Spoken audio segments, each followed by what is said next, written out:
नमस्कार। हिंदी करंट ज्ञान पॉडकास्ट में आपका स्वागत है।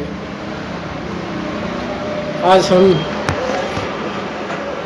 साइबर क्राइम के बारे में, साइबर अपराध के बारे में कुछ बताएंगे। सूचना प्रौद्योगिकी 21वीं सदी के लिए किसी वरदान से कम नहीं, क्योंकि इसमें विकास की अत्यंत संभावना मौजूद है। परंतु जैसे हर चीज़ को अपने नफ़े नुकसान, उसी तरह सूचना प्रौद्योगिकी का गलत इस्तेमाल भी बड़ी चिंता का कारण बनता जा रहा है। इसका गलत इस्तेमाल न सिर्फ आम आदमियों के लिए परेशानी का कारण बन सकता है, बल्कि राष्ट्र की सामाजिक, आर्थिक, राजनीतिक, सांस्कृतिक और सामरिक स्थिति को भी गंभीर खतरे की स्थिति में डाल सकता है।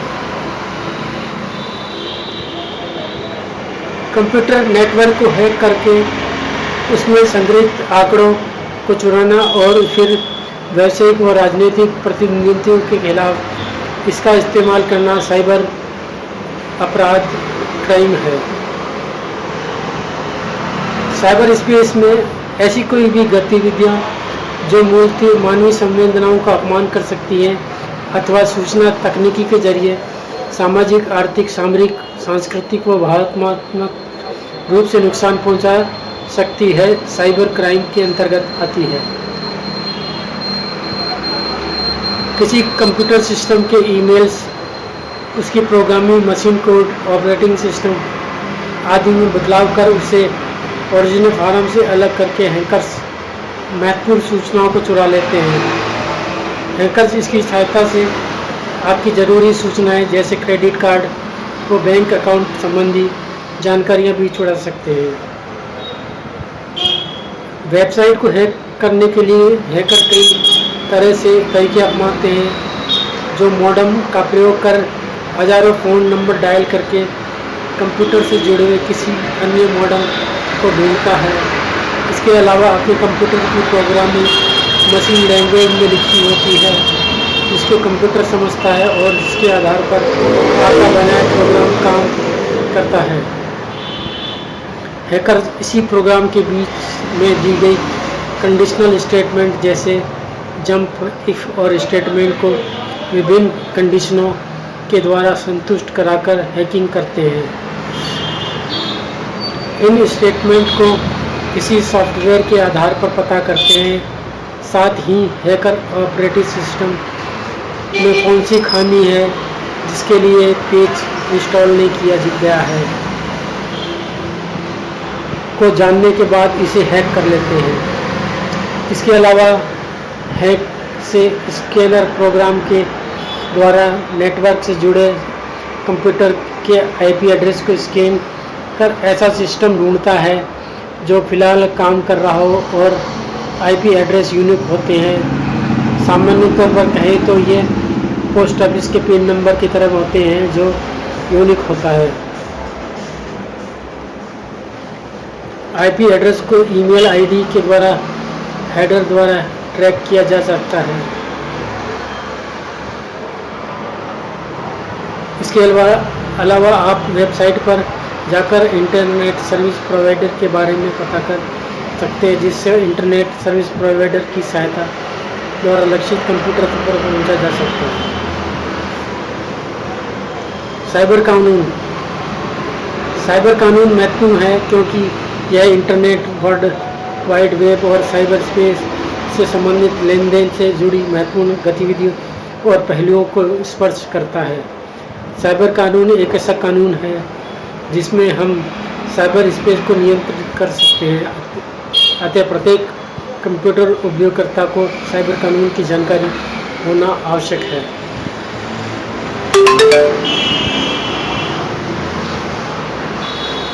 भारत में साइबर कानून आईटी अधिनियम 2000 पुराने कानून को बदलने का प्रयास व साइबर अपराधों से निपटने के तरीके प्रदान करता है। अधिनियम का द्वितीय अध्याय कहता है कि कोई भी ग्राहक अपने डिजिटल हस्ताक्षर जोड़कर एक इलेक्ट्रॉनिक रिकॉर्ड प्रमाणित कर सकता है कोई भी व्यक्ति ग्राहक की सार्वजनिक कुंजी के प्रयोग से एक इलेक्ट्रॉनिक रिकॉर्ड को सत्यापित कर सकते हैं। अधिनियम का तृतीय अध्याय इलेक्ट्रॉनिक गवर्नेंस के बारे में डिजिटल हस्ताक्षर को कानूनी मान्यता का विवरण देता है। अधिनियम का चतुर्थ अध्याय विनिमय के प्रमाण पत्र अधिकारियों को प्रमाण पत्र के लिए एक योजना देता है।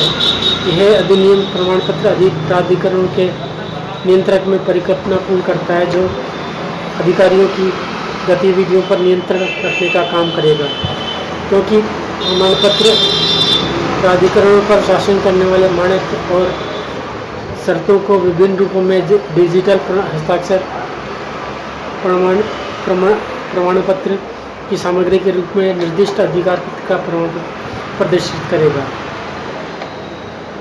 अधिनियम विदेशी अधिकारियों को पहचानने की आवश्यकता को मान्यता देता है। लाइसेंस प्राप्त करने के लिए प्रावधानों के मुद्दे जारी करते हुए डिजिटल हस्ताक्षर प्रमाण पत्र की अधिकतर जानकारी देता है। अधिनियम का छठा अध्याय डिजिटल हस्ताक्षर प्रमाण पत्र से संबंधित बातों की योजना का विवरण देता है। उपभोक्ता के कर्तव्य और शुल्क ही इस अधिनियम में निहित है।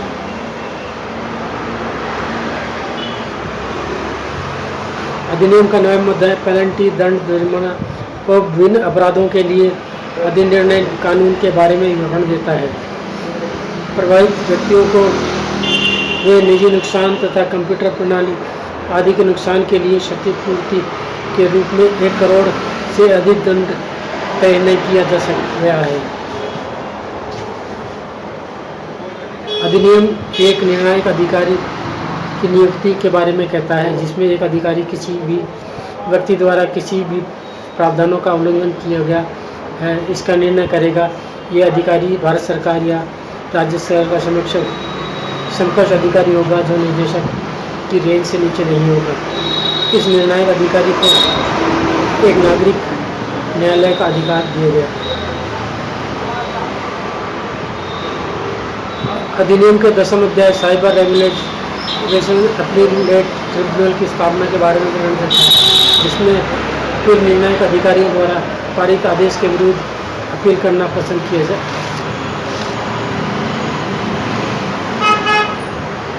अधिनियम का 11वां अध्याय विभिन्न अपराधों के बारे में विवरण देता है। अपराधों की जांच एक पुलिस अधिकारी जो पुलिस अधीक्षक होगा के द्वारा की जाएगी। इन अपराधों में कंप्यूटर स्रोत दस्तावेजों के साथ हस्ताक्षर की जानकारी समाविष्ट की जाएगी, जिसमें इलेक्ट्रॉनिक रूप में असली प्रकाशन और हैकिंग शामिल है। यह अधिनियम साइबर विनिमय सलाहकार समिति का गठन के लिए उपलब्ध है, जो सरकार को किसी भी नियम से संबंधित अधिनियम संबंधी किसी भी अन्य उद्देश्य के साथ जुड़ने की सलाह देता है। इस अधिनियम में भारतीय दंड संहिता 1986, भारतीय साक्ष्य अधिनियम 1872, द बैंकर्स ऑफ बुक साक्ष्य अधिनियम 1891, reserve bank of India act 1934 को अधिनियम के प्रावधानों के बनाने के लिए इनमें कुछ संशोधन करने का प्रावधान है। इंडियन पेनल कोड IPC के में साइबर अपराधों में संबंधित प्रावधान। धारा 43 जुर्माना व क्षेत्रीय।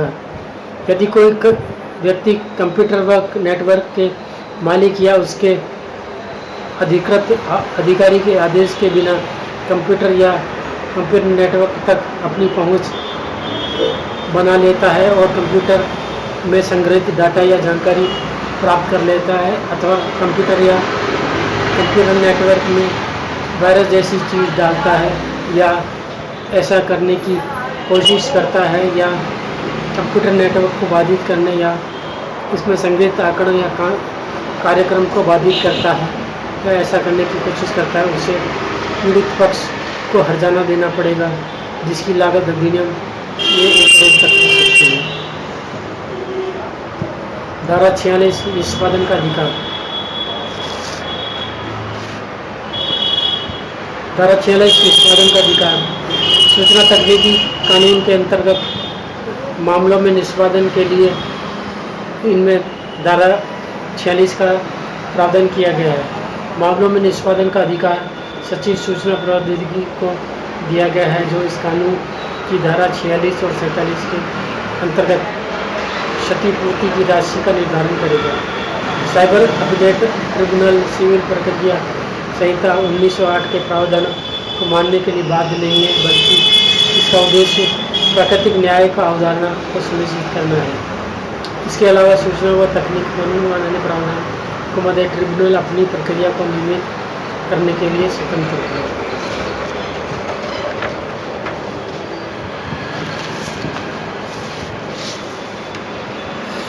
धारा 66 यदि कोई व्यक्ति कंप्यूटर या किसी अन्य तकनीकी के माध्यम से ऐसी कोई जानकारी भेजता है जो दुर्भावनापूर्ण प्रेरित हो या खतरनाक हो, किसी को परेशान करने, खतरे में डालने, चोट पहुंचाने, धमकी देने, प्रतिष्ठा को हानि पहुंचाने, दुश्मनी की भावना या घृणा फैलाने वाली हो, तो उस समाज सेवाओं के माध्यम से प्रतिबंधित कानून भेजने के लिए दंड के प्रावधान के अंतर्गत 3 साल के कारावास के साथ जुर्माने की दंड आरोपित किया जा सकता है। धारा 66 भी यदि कोई व्यक्ति किसी कंप्यूटर या नेटवर्क से चुराई गई या गलत तरीके से हासिल की सूचना प्राप्त करता है या उसके अपने पास रख लेता है, तो उसे दंड के प्रावधान के तहत 3 साल का कारावास अथवा 1 लाख रुपए तक के आर्थिक दंड का भुगतान करना पड़ सकता है। धारा 66C यदि कोई धोखेबाजी या बेईमानी से किसी अन्य व्यक्ति के इलेक्ट्रॉनिक हस्ताक्षर, पासवर्ड या निजी पहचान से जुड़ी अन्य कोई जानकारी हासिल कर उसका गलत इस्तेमाल करता है, तो उसे अधिकतम 3 साल के कारावास व 1 साल से दंडित आर्थिक दंड का भुगतान करना पड़ सकता है।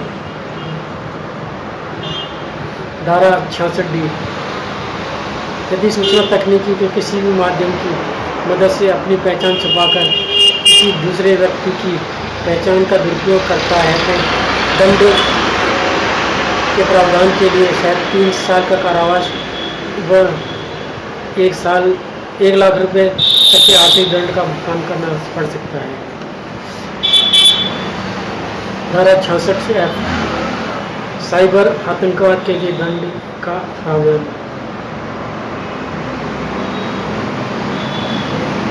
यदि कोई व्यक्ति बिना अधिकार के या अपने अधिकार का अतिक्रमण कर बलपूर्वक किसी कंप्यूटर के इस्तेमाल की कोशिश करता है या कंप्यूटर में वायरस जैसी कोई ऐसी चीज़ डालता है या डालने की कोशिश करता है जिसमें लोगों की जान को खतरा पैदा होने की आशंका हो या संपत्ति का नुकसान का खतरा हो या जीवन के लिए आवश्यक सेवाओं में जानबूझकर खलल डालने की कोशिश करता हो, एंड यदि कोई व्यक्ति साइबर आतंकवाद फैलाता है या ऐसा करने की साजिश में शामिल होता है, तो उसे आजीवन कारावास की सजा सुनाई जा सकती है। धारा 67 इलेक्ट्रॉनिक माध्यम से अश्लील सामग्री का प्रकाशन। यदि कोई इलेक्ट्रॉनिक साधनों माध्यमों की मदद से ऐसी सामग्री का प्रकाशन या प्रसारण करता है जो अश्लील हो और इसे देखने, पढ़ने और सुनने वालों के ऊपर गलत असर पड़ता है अथवा गलत असर पड़ने की आशंका हो, तो ऐसे अपराध के लिए उसे अधिकतम 5 साल तक की कारावास और 1 लाख रुपए तक का जुर्माने की सजा हो सकती है, अथवा 10 साल तक कारावास व 2 लाख रुपए का आर्थिक दंड भी करना पड़ सकता है। ईमेल्स के माध्यम से धमकी वाले संदेश भेजना आईपीसी की धारा 503 के अंतर्गत आते हैं। ईमेल के माध्यम से ऐसे संदेश भेजना जिसमें मानहानि होती हो आईपीएस की धारा 499 के अंतर्गत आते हैं।